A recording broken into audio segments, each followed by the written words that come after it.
おはようございます。ちゃちゃだよ。今日は5月24日。今日のお花は朝顔。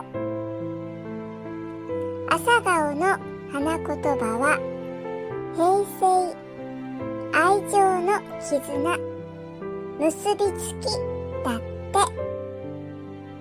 今日お誕生日を迎えられた皆様、おめでとうございます。素敵な一日でありますように。またね。